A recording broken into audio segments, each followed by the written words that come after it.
آج جس دور میں ہم جی رہے ہیں، اس دور میں ہم سے ادب چھینا جا رہا ہے، بڑی باریک سازشیں ہو رہی ہیں، آنکھوں سے حیا نکالا جا رہا ہے، بوڑھوں کا، بزرگوں کا۔ یہ ماہ رمضان کا کتنا حیا ہوا کرتا تھا، اگر کوئی بدقسمتی سے روزہ نہیں رکھتا تھا تو وہ سامنے کبھی کھاتا ہی نہیں تھا، اسے رمضان کا حیا مارتا تھا۔ لیکن آج لوگ کھلے بندوں نہیں کھا رہے، حیا ہی اڑ گیا آنکھوں سے۔ اس طرح اہل بیت کا حیا آنکھوں سے نکل گیا، اصحاب رسول کا حیا آنکھوں سے نکل گیا، نبی کا حیا لوگوں کی آنکھوں میں نہیں رہا۔ بے ادبی کو فروغ ہے، اور نبی کے بارے میں ایسی ڈٹائی سے بات کرتے ہیں جس طرح عام آدمی ہو گئے۔ یہ بے حیائی کا اور بے ادبی کا دور ہے، جبکہ ادب ایک بہترین وراثت ہے۔ اگر آپ مجھے پوچھیں کہ دین کیا ہے، ایک تو ہے کہ 3 گھنٹے کا واز کیا جائے کہ دین یہ ہے، اور ایک ہے کہ 2 لفظوں کے اندر بتایا جائے دین کیا ہے۔ تو اگر 2 لفظوں میں بتانا چاہوں تو اقبال کا لہجہ ادھار لینا پڑے گا۔ اقبال کہتا ہے دین سراپا سوختن اندر طلب، انتہائش عشق آغازش ادب۔ طلب محبوب میں تڑپنے کا نام دین ہے، ادب سے شروع ہوتا ہے عشق پہ ختم ہو جاتا ہے۔ جس دین میں ادب نہیں ہے وہ دین نہیں، چاہے صحابہ کا ادب نہیں، چاہے اہل بیت کا ادب نہیں، چاہے انبیاء کی ذوات کا ادب نہیں، چاہے والدین کا ادب نہیں، دین نام ہی ادب کا ہے۔ تو یہ دولت اس وقت چھینی جا رہی ہے، اور بڑی تیزی کے ساتھ قوم کے اندر بے ادبی کو فروغ دیا جا رہا ہے۔ نئی نسل کی حفاظت کریں، اپنی اولاد کو محفوظ کر لیں، ان کے عقیدوں کی صحت کا التزام کریں، کہیں ایسا نہ ہو کہ ان کی زبان لمبی ہو جائے اور ولیوں پر، نبیوں پر، اور حضور علیہ الصلوۃ والسلام کے اصحاب پر اور حضور کی آل پر وہ زبانیں تان کھولیں۔ اور جس کو جو ہے وہ استنجے کا بھی پتہ نہیں ہے، وہ انبیاء کے علم پہ گفتگو کر رہا ہے۔ شرم نہیں آتی کس کا علم تول رہے ہو، کس کی ذات کو ناپ رہے ہو۔ ڈٹھے ورق قرآن دے پھول سارے، تیری شان جیا نہیں کوئی ہو ڈٹھا، تیری شان دا کرے مقابلہ جیڑا انہوں عاشقاں اصلی چور ڈٹھا۔ کوئی نور آکھے کوئی بشر آکھے، پیندہ رات دینے ایہو شور ڈٹھا، اللہ والیاں گل مکا دیتی تساں ہور ڈٹھا اساں ہور ڈٹھا۔ تم نے پتہ نہیں کس کو دیکھا ہے جو سکی بیٹی کو بھی نہیں بخشوا سکتا، گلا پھاڑ پھاڑ کے کہا جاتا ہے نبی سکی بیٹی کو نہیں بخشوا سکتا۔ اور میاں تم بخشوانے کی بات کرتے ہو، نبی تو کہہ رہا ہے فاطمہ تو جنتی عورتوں کی سردار ہے، وہ تو جنتیں بانٹ رہے ہیں، وہ تو جنتیں وراثت میں دے رہے ہیں۔ تو ادب پہلا کرینہ ہے محبت کے کرینوں میں، اس لیے کہا کہ ادب جیسی میراث کوئی نہیں، ولا ظہیرہ کل مشاورہ، اور مشورے جیسا مددگار کوئی نہیں۔ آپ کے پاس بڑے اسلحے ہیں، بڑی تلواریں ہیں، بڑے تعلقات ہیں لوگوں کے ساتھ، لیکن اچھا مشورہ یہ سب سے اچھا مددگار ہے آپ کا۔ حضرت مولا کائنات کا ایک اور قول سنیے، نفس المرء خطاہ الی اجلہ۔ آپ فرماتے ہیں کہ آدمی کی یہ جو سانسیں نکل رہی ہیں یہ موت کی طرف اٹھتے ہوئے قدم ہیں۔ دوسری سانس تب آتی ہے جب پہلی ختم ہو جاتی، تو پہلی سانس کی موت، دوسری سانس کی زندگی ہے۔ وہ کیا کسی نے کہا زندگی نام ہے مر مر کے جیے جانے کا۔ یہ ایک بار ہم ایک سانس کو کاٹتے ہیں تو دوسری سانس آتی، جب تک پہلی سانس موجود ہے دوسری نہیں آئے گی۔ تو حضرت مولا کائنات فرماتے ہیں یہ موت کی طرف اٹھتے ہوئے قدم ہے۔ آپ رکے ہوں اشارے پہ تو ہمارے یہ پنڈی بائی پاس پہ جو اشارے لگے ہیں یہ 125 سے بھی چلتے ہیں، 125 سے پیچھے آ رہے ہیں، 20 سے 25 سے 50 سے 100 سے 125 سے پیچھے آ رہے ہیں۔ حضرت مولا کائنات فرماتے ہیں جو چیز شمار کی جاتی ہو وہ بالآخر ختم ہو جاتی، تو گنتی جب الٹی چلتی ہے تو بہت جلد کام زیرو پہ آ جاتا ہے، اور زیرو پہ پہنچنا ہی موت ہے۔ تو زندگی کی یہ سانسیں یہ الٹی چل رہی ہیں، اور میں اور آپ لمحہ لمحہ موت کے قریب ہو رہے ہیں۔ ہم جو ہے وہ اپنی زندگی کی سالگرہ منا رہے ہیں، ہم کہتے ہیں کہ ہم اتنے بڑے ہو گئے، میاں بڑے نہیں ہوئے، چھوٹے ہو گئے، موت بالکل قریب آ گئی ہے۔ اللہ اکبر۔ حضرت مولا کائنات معیشت کے اصول بھی بیان کر رہے ہیں۔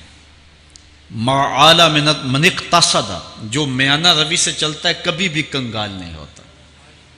اب ہر شخص کی آرزو ہے کہ میری دولت بڑھ جائے، میرے پاس پیسے کافی ہوں، میں آسودہ زندگی گزاروں۔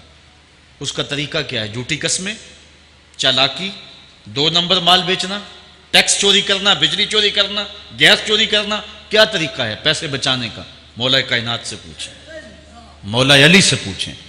مولا علی فرماتے ہیں استنزل الرزق بالصدقہ، صدقہ دیتے جاؤ رزق بڑھتا چلا جائے گا۔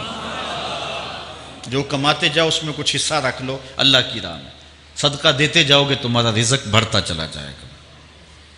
اچھا، حضرت مولا کائنات کا ایک اور قول دیکھیے اور اس کا حسن دیکھیے، من ظن بک خیرا فصدق ظنہ، جو تیرے بارے میں اچھا گمان کرے تو اس کے گمان کو سچائی کر دے۔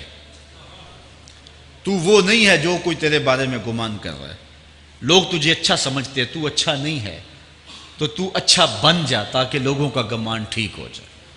اعلیٰ حضرت عظیم البرکت امام احمد رضا خان فاضل بریلوی علیہ رحمہ، آپ کے بارے میں لوگوں کا گمان تھا کہ حافظ قرآن ہیں، آپ حافظ نہیں تھے، تو آپ کے بارے میں یہ گمان پیدا ہو گیا کہ یہ حافظ ہیں۔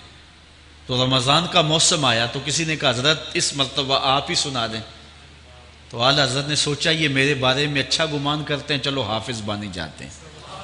اعلیٰ حضرت نے قرآن 1 مہینے میں حفظ کیا ہے، دن کو پڑھتے تھے، شام کو سنا دیتے تھے کہ جو لوگوں کا گمان ہے میں اس کے مطابق ہی ہو جاؤں۔ اچھا، گمان کی کہانی سنیے، صحیح حدیث میں آتا ہے اور حدیث قدسی ہے، رب کہتا ہے میرا بندہ میرے بارے جو گمان کرتا ہے میں ایسے ہی ملوں گا۔ اس لیے اپنے رب کے بارے میں اچھا گمان کرنا چاہیے کہ ہمارا رب ہمیں معاف کر دے گا اور ہمارے گناہوں سے درگزر فرمائے گا۔ حضرت مولا کائنات کا ایک اور حکمت آمیز جملہ سماعت کیجئے، من عظم صغار المصائب ابتلاہ اللہ بکبارہا، چھوٹی سی مصیبت آ جائے جو بندہ واویلا شروع کر دے، مصیبت آ گئی، چھوٹی سی بیماری آئے تو شور کرے، چھوٹی سی مصیبت آئے تو شور کرے، اللہ اس کو پھر بڑی مصیبت میں مبتلا کر دیتا۔ جہاں ضرورت نہیں ہے وہاں اظہار کی کیا ضرورت؟ بیماری ہے تو ڈاکٹر کو بتاؤ، بندے کو بتانے کا کیا فائدہ ہے؟ ہمارے ایک دوست ہیں کہ وہ کہتے ہیں کہ پہلے اگر کسی سے پوچھتے تھے نا کہ کیا حال ہے تو وہ کہتا تھا شکر ہے، اور آج کسی سے پوچھے تو وہ کہتا ہے شوگر ہے۔ یعنی اللہ تعالیٰ جل شانہ نے اگر تمہیں کسی ابتلا میں مبتلا کر دیا ہے تو اس کا شور، اس کا واویلا نہ کرو۔ جو چھوٹی مصیبت پر واویلا کرے گا اللہ پھر اس کو بڑی مصیبت میں مبتلا کر دے گا۔ حضرت مولا کائنات کا ایک اور حکمت آمیز جملہ سماعت کیجئے، آپ فرماتے ہیں زندگی گزارنے کا گر اور طریقہ، فرماتے ہیں عظم الخالق عندک یصغر المخلوق فی عینک، اگر تیری نظر میں خالق بڑا ہوگا تو پھر مخلوق چھوٹی ہو جائے گی۔ اگر اللہ کی عظمت کا تجھے لحاظ ہے کہ وہ بہت عظیم ہے تو پھر مخلوق کی پرواہ نہیں ہوگی۔ حضرت مولا کائنات رضی اللہ تعالیٰ عنہ فرماتے ہیں کہ ایک باندی کے ہاتھ کے اندر خنزیر کی انتڑیاں ہوں، میں دنیا کو اتنی نظر سے بھی نہیں دیکھتا۔ تو یہ انسان اللہ کی عظمتوں کا اور اللہ کی شانوں کا جب لحاظ اسے ہوتا ہے تو پھر دنیا اس کی نظر میں جو ہے وہ کوئی قدر و قیمت نہیں رکھتی۔ ایک روایت میں آتا ہے جس کو اللہ نے قرآن دیا اور اس نے دنیا داروں کو دیکھا رشک کی نظر سے کہ ان کو دولت دی گئی، ان کو فلاں دیا گیا، میں تو بہت پیچھے رہ گیا۔ قد حقر ما آتاہ اللہ، اس نے اللہ کی عطا کو حقیر جانا۔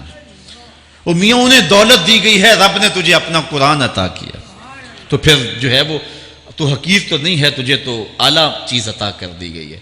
تو جس نے اللہ کی عظمت اور خالق کی عظمت کا اقرار کیا پھر مخلوق اس کی نظر میں کوئی حیثیت نہیں رکھتی ہے۔ کن فی الفتنۃ کابن اللبون لا زہر فیرکب ولا درع فیحلب، جب فتنے دنیا پہ پھیل جائیں تو مولا کائنات نصیحت کرتے ہیں پھر زندگی کیسے گزارنی۔ یہ دور بھی فتنوں کا دور ہے۔ حضرت مولا کائنات فرماتے ہیں جب فتنے معاشرے میں پھیل جائیں تو پھر اونٹ کے 2 سالہ بچے کی طرح ہو جا کہ اگر لوگ اس پہ سواری کرنا چاہیں تو وہ سواری کے قابل نہ ہو، اور لوگ اگر اس کا دودھ دونا چاہیں تو وہ دودھ نہ دے، یعنی وہ فتنے کو کسی طرح سے بھی تقویت نہ دے، اس طرح کا ہو جا جس طرح اونٹنی کا 2 سال کا بچہ ہوتا ہے۔ حضرت مولا کائنات فرماتے ہیں من حاسب نفسہ رابحہ ومن غفل عنہا خاسرہ ومن خاف آمنہ ومن اعتبر ابصر ومن ابصر فہمہ ومن فہم عالم، فرماتے ہیں کہ جس نے اپنے نفس کا محاسبہ کیا اس نے نجات پا لی، اور جو اپنے نفس کے محاسبے سے غافل رہ گیا اس نے خسارے کا سودا کیا۔ جو اللہ سے ڈرا وہ امن پا گیا، اور جس نے زندگی سے عبرت حاصل کی اس کی آنکھوں میں روشنی آ گئی، بصیرت کا اسے نور مل گیا، اور جسے بصیرت کا نور مل گیا وہ فہم و فراست کی دولت سے مالا مال ہو گیا۔ ومن فہم عالم، اور جس کو فہم مل گیا وہی شخص عالم بن گیا۔ مختلف سیغے یاد کرنے سے عالم نہیں بنتا، فہم و فراست کا نور اگر مل جائے تو یہ ہے علم کا جمال، آخرت کی فکر رکھنے والا عالم ہے۔ بلکہ مولا کائنات فرماتے ہیں العلم علمان مطبوع و مسموع، علم دو علم ہے، ایک وہ ہے جو من میں راسخ ہو اور ایک وہ ہے جو کانوں تک رہتا ہو۔ فرماتے ہیں ولا ينفع المسموع اذا لم يكن المتبوع، جو سنا ہوا علم نفع نہیں دیتا جب تک وہ من میں اتر نہ جائے اور باطن کے اندر روشنی نہ کر دے۔ حضرت مولا کائنات کی ایک اور نصیحت ذرا غور سے سنیے، فرمایا تمہارے سامنے نیکوکار اور بدکار برابر نہ ہو، کہ نیک بھی جو ہے وہ اسی انداز میں ہو اور برا بھی، اس کا سلوک بھی تمہارا ایک جیسا ہی ہو۔ ایسا کرنے سے نیکوں کی ہمت پست ہو جائے گی اور خطاکار اور بھی شوخ ہو جائیں گے۔ ہر آدمی کو وہ مقام دینا چاہیے جس کا وہ اپنے عمل کے اعتبار سے مستحق ہے۔ اصل خرابی ہوئی تب ہے ہمارے آراس میں، ہماری محافل نعت میں، ہماری مجالس میں وہ لوگ مہمان خصوصی بنے جن کے پاس دولت زیادہ تھی، چاہے کردار کے لحاظ سے وہ کتنے ہی پست کیوں نہ ہو، اور جن کے پاس دولت نہیں ہے چاہے وہ کردار کے اعتبار سے جتنے مرضی بلند کیوں نہیں ہے، انہیں عزت کی مسند پہ نہیں بٹھایا گیا۔ میں نے اپنی ان آنکھوں سے گجرانوالہ کے ایک اسٹیج پہ دیکھا کہ ایک محفل نعت تھی اور ایک بوڑھا شخص سفید ریش، وہ اسٹیج پہ شوق میں کہ میں نعت خانوں کو قریب سے دیکھوں، وہ آ کے بیٹھ گیا، اور منتظمین نے جو ہے وہ سیکورٹی کو حکم دیا اس بابے کو اٹھاؤ اور اس کو جو ہے وہ نیچے کرو۔ یعنی لوگوں کی قدر و منزلت ان کے دولت کے قد کے مطابق کی جاتی، جو کل شراب خانے میں مہمان خصوصی تھا آج وہ محفل نعت میں مہمان خصوصی ہے۔ جو جتنا بڑا ڈاکو ہے اتنا ہی بڑا جو ہے وہ عزت پاتا ہے۔ کیوں؟ دین میں تو عزت ان کو ہونی چاہیے جو دیندار، ان اکرمکم عند اللہ اتقاکم، جو سب سے زیادہ متقی ہوگا اللہ کے نزدیک وہی عزت والا ہوگا۔ تو ایک بندے کو دنیا میں بھی عزت ہے اور مصلی اور محراب اور جو ہے وہ عرس اور پیر خانے میں بھی اس کو عزت ہے، تو پھر یہ حوصلہ شکنی ہے تقوی والوں کی۔ حضرت مولا کائنات فرماتے ہیں اور خطا کار اور بھی شوخ ہو جائے گا۔ بلکہ ہم نے جو انداز اختیار کیا ہوا ہے، ایک شعر پڑھتے ہیں ہمارے نعت خاں کہ چلو دربار نبی میں چلیں، کھوٹے سکے بھی جہاں پہ چلتے ہیں، اور پھر جو ہے وہ سارے لوگ نوٹ پھینک رہے ہوتے ہیں، شرابی بھی نوٹ پھینک رہا ہے، جوا کھیلنے والا بھی پھینک رہا ہے، جس نے رشوت سے پیسے کمائے وہ بھی پھینک رہے ہیں اور خوش ہو رہے ہیں کہ کھوٹے سکے بھی وہاں چلتے ہیں۔ جبکہ ان اللہ طیب ولا یقبل الا الطیب، حدیث میں آتا ہے اللہ فرماتا ہے کہ اللہ طیب ہے اور پاکیزہ کے علاوہ قبول ہی نہیں کرتا۔ من غش فلیس منا، جو ملاوٹ کرے وہ ہم سے نہیں ہے۔ اور یہاں کھوٹے سکے بھی چلائے جا رہے ہیں، اور پھر جتنے بھی کھوٹے سکے ہیں وہ نوٹ پھینک رہے اور ایسے ایسے پھینک رہے اور خوش ہو رہے ہیں کہ یہ تو کچھ بھی نہیں ہے۔ حرام سے کمائے، حلال طریقے سے کمائے، جس طریقے سے کمائے کوئی فرق نہیں پڑتا۔ نہیں، حضرت مولا کائنات نے زندگی کے گر سکھائے، فرماتے ہیں کہ نیکوکار اور بدکار تمہاری نظروں میں برابر نہ ہوں۔ ایسا کرنے سے نیکوں کی ہمت پست ہو جائے گی اور خطا کار اور بھی شوخ اور گناہ میں دلیر ہو جائیں گے۔ ہر آدمی کو وہ مقام دو جو عمل کے اعتبار سے اس کا مقام بنتا ہے۔ لیکن اس دور کے اندر تو جو حال ہو گیا ہے، بلکہ حضرت مولا کائنات اس بات کو پہلے بھام کے ارشاد فرمایا، لوگوں کا عجیب حال ہے، بدکاری کو اعلیٰ نسب کا نشان سمجھتے ہیں اور پاک دامنی کو تعجب خیال کرتے ہیں، گویا اسلام کے لباس کو الٹا پہن لیا ہے لوگوں نے۔ جو رخ سیدھا ہونا چاہیے تھا اس کو الٹا کر دیا، جو الٹا ہونا چاہیے اس کو سیدھا کر دیا۔ حضرت مولا کائنات کا ایک اور قول بھی سنیے، تھوڑا سا شک بھی دین بگاڑ دیتا ہے۔ دین کے اندر شک نہیں کرنا چاہیے، دین جو ہے وہ یقین کا نام ہے۔ علامہ اقبال نے ایک بڑی خوبصورت اس وقت بات کہی تھی جب شکوک جنم لے رہے تھے، کہ سن ہے تہذیب حاضر کے غلام، غلامی سے بدتر ہے بے یقینی، غلامی سے بدتر ہے بے یقینی۔ آج بے یقینی پھیلا دی گئی ہے معاشرے کے اندر، اور قوم جو ہے وہ بالکل جو ہے وہ یقین کی اس دولت پہ جو ہے وہ قانے نہیں ہے۔ اور فرمایا مولا کائنات نے تھوڑا سا شک بھی دین بگاڑ دیتا ہے، اور پھر دوسرا قول بھی سنیے، تھوڑی سی دنیا بھی آخرت برباد کر دیتے۔ یہاں دنیا سے مراد کیا ہے؟ دولت، کاروبار نہیں، چیز دنیا از خدا غافل بدن۔ مرشد اقبال رومی کہتے ہیں دنیا کیا ہے؟ خدا سے غافل ہونا۔ خدا سے غافل جو شے کر دے، وہ دولت ہو، وہ کاروبار ہو، وہ بیوی ہو، وہ بچے ہوں، وہ دنیا ہے، اور دنیا تھوڑی بھی ہو آخرت کی بربادی کا سبب ہے۔ حضرت مولا کائنات فرماتے ہیں پرہیزگاری کے سوا حلم درست نہیں ہوتا، اور طمع کی موجودگی میں دین سلامت نہیں رہ سکتا۔ اگر میرے اندر لالچ ہے تو میں یہاں ممبر پہ بیٹھ کے حق نہیں بول سکتا، اگر میرے اندر لالچ ہے تو میں اسمبلی میں بیٹھ کے حق نہیں بول سکتا۔ جب طمع ہو تو پھر دین سلامت نہیں رہتا، اور جب طمع نہ ہو تو بندہ سولی پہ چڑھ کے بھی حق ہی بولتا ہے۔ دوواں گلاں وچوں 10 درویشا، میرے حضور کی بالعالم فرماتے ہیں دوواں گلاں وچوں 10 درویشا، تینوں کیڑی گل قبولی، عالم اوپر ممبر بولے عاشق اوپر سولی۔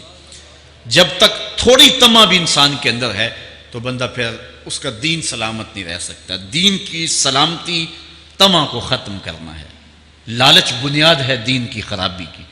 یہ وہ حکمت بری باتیں تھیں جو مولا کائنات سیدنا علی المرتضیٰ رضی اللہ تعالی عنہ کی ہمارے تک پہنچی، اور انہوں نے زندگی گزارنے کا ڈھب، اسلوب اور گر سکھایا۔